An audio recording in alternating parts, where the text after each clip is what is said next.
মা মাসিস্তু হারিরান ওয়ালা দিবাজা আলিয়ানা মিন কাফি রাসূলিল্লাহি সাল্লাল্লাহু আলাইহি ওয়াসাল্লাম। আনাস ইবনে মালিক বলেন, আমি জীবনে কত রেশম ধরলাম, তুলতুলে নরম আমি রেশম ধরলাম, নবীজির হাতের চাইতে এত নরম রেশম আমি কখনো স্পর্শ করি নাই, বরং রেশমের চাইতে আমার নবীর হাতটা আরো তুলতুলে নরম ছিল। হাতের চাইতে নরম রেশমও আমি ধরি নাই, এত নরম ছিল রাসূল সাল্লাল্লাহু আলাইহি সাল্লামের হাত। এই ছিল বাহ্যিক সৌন্দর্য। বাহ্যিক সৌন্দর্যে রাসূল সাল্লাল্লাহু আলাইহি সাল্লাম সবচেয়ে শ্রেষ্ঠ ছিলেন। চারিত্রিক সৌন্দর্য কেমন ছিল?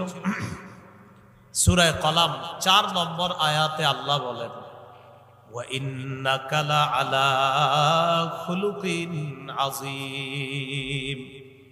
আল্লাহ বলেন, হাবিব আমি ঘোষণা করলাম আপনি মহান চরিত্রের উপর অধিষ্ঠিত আছেন। আপনি মহান চরিত্রের উপর অধিষ্ঠিত আছেন, আমি ঘোষণা করলাম। আম্মা জান আয়েশা সিদ্দিকা রাদিয়াল্লাহু তাআলা আনহার কাছে এক তাবী আসছে, নাম সাদ ইবনে হিশাম। এই সাদ ইবনে হিশাম আম্মা জান আয়েশা সিদ্দিকা রাদিয়াল্লাহু তাআলা আনহার কাছে আসছে।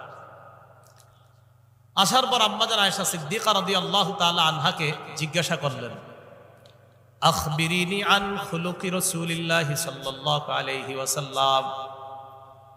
সাদ ইবনে হিশাম বলেন, আমি আম্মা জান আয়েশা সিদ্দিকা রাদিয়াল্লাহু তাআলা আনহাকে জিজ্ঞাসা করলাম, আম্মা জান রাসূলুল্লাহ সাল্লাল্লাহু আলাইহি ওয়াসাল্লামের চরিত্রের ব্যাপারে আমাকে কিছু বলেন। কিসের ব্যাপারে? চরিত্র।